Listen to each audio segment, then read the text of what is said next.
दोस्तों आज के वीडियो में हम यूपीएससी सीएपीएफ एग्जाम का पैटर्न देखेंगे। हमें ये तो पता है कि एग्जाम के 3 स्टेज होते हैं, लेकिन उसके अलावा भी ऐसी बहुत सारी इंपॉर्टेंट चीजें होती है जो एस्पिरेंट्स को पता नहीं होती। वो सारी चीजें हम वन बाय वन कवर करेंगे।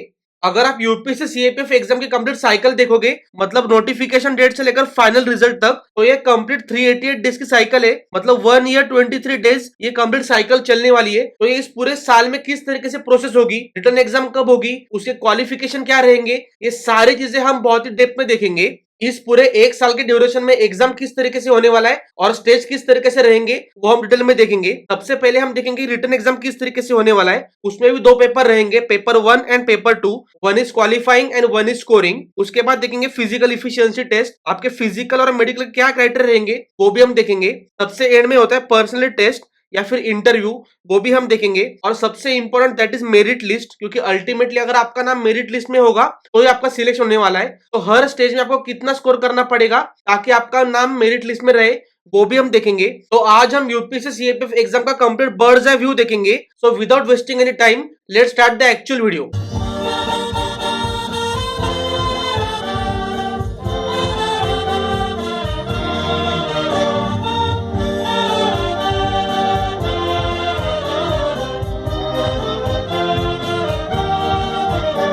अभी हम ये देखेंगे कि एग्जाम का पैटर्न किस तरीके से होने वाला है। इस एग्जाम का स्टेज 1 इज रिटन एग्जामिनेशन, और रिटन एग्जाम में 2 पेपर रहेंगे। पहला पेपर है general ability and intelligence test of 250 marks, this is the MCQ test. And second paper is general studies essay and comprehension, which is the descriptive paper.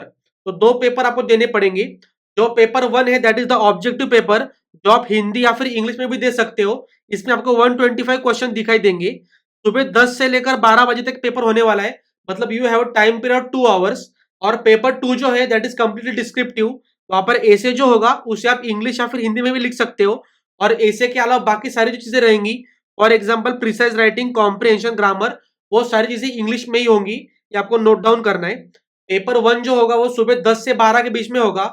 12 से 2 तक आपको break मिलने वाला है, और 2 से 5 तक आपका पेपर 2 होगा, that will be the descriptive paper. यहाँ पर आपको 3 आवर्स मिलने वाले हैं पेपर 2 के लिए। और ये जो पेपर 2 रहेगा उसमें मिनिमम क्वालिफाइंग मार्क्स रहेंगे जो आपको एट एनी कॉस्ट स्कोर करने ही पड़ेंगे। यहाँ पर एक इंपॉर्टेंट पॉइंट बताता हूँ, paper 1 will be evaluated first and evaluation of the paper 2 will be done only if you have qualified the paper 1 cut off. तो पेपर 1 बहुत ही इंपॉर्टेंट है। अगर आपने पेपर 1 का कट ऑफ या फिर पेपर 1 का जो मिनिमम मार्क्स है वो ही फुलफिल नहीं किया तो आपका पेपर 2 चेक भी नहीं होने वाला। तो paper 1 is very important also from the point of your scoring. जो रिटन एग्जामिनेशन है इसके मार्क्स मेरिट लिस्ट में काउंट होने वाले हैं, तो इसमें आप जितना ज्यादा स्कोर करोगे उतना आपके लिए बेनिफिशियल होने वाला है। अभी आप स्क्रीन के ऊपर इस एग्जाम का सिलेबस देख रहे हो। एक बार वीडियो पॉज करके स्क्रीनशॉट लो और इस सिलेबस को एक बार ठीक से पढ़ लेना। और सिलेबस से भी इंपॉर्टेंट चीजें, प्रीवियस ईयर क्वेश्चन पेपर्स जो आपको डिस्क्रिप्शन बॉक्स में मिल जाएंगे, वहां पर एक बार चेक कर लेना। अभी हम देखेंगे यूपीएससी सीएपीएफ एग्जाम का stage 2, that is physical efficiency test, जिसे पीईटी भी कहा जाता है। ये कंप्लीटली क्वालिफाइंग एग्जाम है, मतलब इसके कोई भी मार्क्स ऐड नहीं होंगे, लेकिन ये जो फिजिकल स्टैंडर्ड्स या फिर फिजिकल इफिशियंसी टेस्ट रहेंगे उससे आपको क्वालिफाई करना ही पड़ेगा। तो फिजिकल स्टैंडर्ड्स में क्या है, फॉर एग्जांपल मेन की हाइट होनी चाहिए 165 सेंटीमीटर मिनिमम, एंड वुमेन की 157 सेंटीमीटर। जो चेस्ट की साइज होगी वो होगी 81 सेंटीमीटर व्हेन एक्सपेंडेड। और आपका जो वेट है वो आपके हाइट के प्रोपोर्शनल होना चाहिए। एक यूपीएससी ने चार्ट दिया है, वो मैं डिस्क्रिप्शन बॉक्स में दे दूंगा, उसे चेक कर लेना। और उसके हिसाब से आपका वेट कितना ज्यादा या फिर कम है वो देख लेना, और उसे अभी से इंप्रूव करने की कोशिश करना। Second is the physical efficiency test, 100 metre race, 800 metre race, long jump, shot put. यहाँ पर आपको कुछ क्राइटेरिया दिखाई देंगे, इस क्राइटेरिया में आपको उसे कंप्लीट करना है। यहाँ पर अगर कोई कंटेंट ओवरलैप हो रहा होगा तो उसका टेंशन मत लो, अभी सिर्फ अंडरस्टैंडिंग के ऊपर फोकस करो। ये सारी पीडीएफ या फिर पीपीटी जो होंगी वो आपको डिस्क्रिप्शन बॉक्स में मिलने वाली है। अभी आप स्क्रीन के ऊपर यूपीएससी के मेडिकल कुछ क्राइटेरिया देख रहे हो, इसे एक बार पॉज करके देख लेना, क्योंकि ऐसा नहीं होना चाहिए कि आप रिटन एग्जाम क्वालिफाई कर जाओ और मेडिकल टेस्ट में आपको पता चले कि यू आर मेडिकली अनफिट। यहाँ पर आपका कैरिंग एंगल क्या होना चाहिए, ईयर की क्वालिफिकेशन क्या रहेंगे, नोज, नेक या फिर क्रॉनिक स्किन डिसीज आपकी कौन सी परमिटेबल है, टैटू होना चाहिए या नहीं, ये सारी चीजें आपको यहाँ पर दिखाई देंगी। अभी हम देखेंगे stage 3 of the UPSC CAPF exam, मतलब जब आप रिटन एग्जाम क्लियर करते हो उसके बाद फिजिकल इफिशियंसी टेस्ट भी क्लियर करते हो, तो थर्ड चीज होती है पर्सनल इंटरव्यू या फिर पर्सनल टेस्ट। ये होगी 150 मार्क्स की एग्जाम, और आप जो डिटेल एप्लीकेशन फॉर्म भरते हो उसके ऊपर आपका पर्सनल इंटरव्यू बहुत ज्यादा डिपेंड होता है। तो फॉर्म ठीक से भरना और आपके प्रेफरेंस भी ठीक से डालना, क्योंकि उसके ऊपर आपको एग्जाम में क्वेश्चन आने वाले हैं। ऐसे कुछ एस्पिरेंट्स होते हैं कि जिनका वेट उनके हाइट के कंपेरिजन में थोड़ा ज्यादा होता है, तो उनको परमानेंट रिजेक्शन नहीं मिलता, उनको टेम्पररी रिजेक्शन मिलेगा। तो उनका रिव्यू मेडिकल बोर्ड के पास केस जाएगा और आपको एक स्पेसिफिक टाइम पीरियड दिया जाएगा जिसमें आपको वेट लॉस करना होता है। तो उस चीज का टेंशन मत लो। बहुत सारे एस्पिरेंट्स का एक क्वेश्चन होता है, तो सिंपल या फिर बेसिक मेडिकल टेस्ट होंगे, उसमें अगर फेल भी होते हो तो आपको एक टाइम पीरियड दिया जाता है उसे इंप्रूव करने के लिए। ये जो हमारा यूपीएससी सीएपीएफ का इंटरव्यू है, उसे आप इंग्लिश या फिर हिंदी में भी दे सकते हो। और अगर आपके पास एनसीसी का बी या फिर सी सर्टिफिकेट होगा तो आपको इंटरव्यू के टाइम में उसका फायदा होने वाला है। ये पॉइंट आप ऑफिशियल नोटिफिकेशन में भी देख सकते हो। अभी हम ये देखेंगे कि यूपीएससी की फाइनल मेरिट लिस्ट या फिर सिलेक्शन किस तरीके से होता है। फाइनल सिलेक्शन या फिर merit, the merit list will be drawn on the basis of marks obtained by the candidate in the written examination and the interview और पर्सनैलिटी टेस्ट। अभी तक हमने ये देखा कि सीएपीएफ का जो एग्जाम है वो 3 स्टेज में डिवाइडेड है। पहला स्टेज था रिटन एग्जामिनेशन, जो स्कोरिंग था। सेकंड स्टेज था फिजिकल इफिशियंसी टेस्ट, जो सिर्फ क्वालिफाइंग है, मतलब टेस्ट आपको क्वालिफाई करने पड़ेंगे।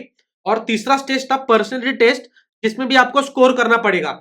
इसका सिंपल मीनिंग ये है कि जो आपका रिटन एग्जामिनेशन का स्कोर होगा उसको ऐड किया जाएगा आपके इंटरव्यू के स्कोर के साथ, और आपकी फाइनल मेरिट लिस्ट बनेगी आउट ऑफ 600 मार्क्स। अभी इसके ऊपर बहुत ही सिंपल एग्जांपल देखेंगे। फॉर एग्जांपल, अगर आपको 450 में से रिटन एग्जाम में 252 मार्क्स मिलेंगे, अगर आपको इंटरव्यू में 150 आउट ऑफ 93 मार्क्स मिलेंगे, तो आपकी टोटल रहेगी 345 मार्क्स आउट ऑफ 600। अभी आपके दिमाग में सिंपल क्वेश्चन होगा कि इतने कम मार्क्स से क्या होने वाला है, लेकिन ऐसा बिल्कुल भी नहीं है। ये जो मार्क्स मैंने अभी एग्जांपल के तौर पे लिए हैं, those are the marks of the qualified candidate.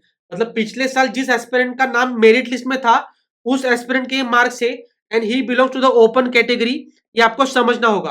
अभी अगली जो स्लाइड होने वाली है वो बहुत ही ज्यादा इंपॉर्टेंट है, क्योंकि वहां पर हम देखेंगे कि पिछले बार जिस एस्पिरेंट ने क्वालिफाई किया था उनके एक्चुअल मार्क्स क्या थे। तो थोड़ा फोकस करना। यहाँ पर आप यूपीएससी की ऑफिशियल मेरिट लिस्ट देख सकते हो। These are the marks of the all India topper, rank 1, rank 2, rank 3। यहाँ पर वीडियो पॉज करके एक बार देखना कि उनके रिटर्न मार्क्स का स्कोर क्या है, उनके पर्सनल टेस्ट का स्कोर क्या है, और उनका टोटल जो है मेरिट लिस्ट का स्कोर वो क्या है। यहाँ पर आप देख सकते हो कि अगर कोई एस्पिरेंट 52% मार्क्स भी स्कोर कर रहा है out of 600, then he is part of the merit list and he is getting some service. और ऐसा नहीं कि ओबीसी, एससी, एसटी और ओपन, इसमें बहुत ज्यादा डिफरेंस है। कैटेगरी वाइज क्लासिफिकेशन हम देखेंगे। These are the marks of the last recommended candidate. Open का है 345 मार्क्स, ओबीसी का है 344 मार्क्स, ईडब्ल्यूएस का 329 मार्क्स, एससी का 313 मार्क्स, एसटी का है 314 मार्क्स। तो होपफुली आपके आंखों के सामने क्लियर पिक्चर होगा कि आपको कितना स्कोर करना पड़ेगा और उसके लिए आपको कितनी मेहनत करनी पड़ेगी। दोस्तों, यहाँ पर हमारा टॉपिक खत्म होता है। अगर आपको वीडियो पसंद आया होगा तो डेफिनेटली एक लाइक और कमेंट करके जाना, और अगला टॉपिक किस चीज के ऊपर चाहिए वो भी बताना। तो फिर मिलेंगे अगले वीडियो में, तब तक जय हिंद।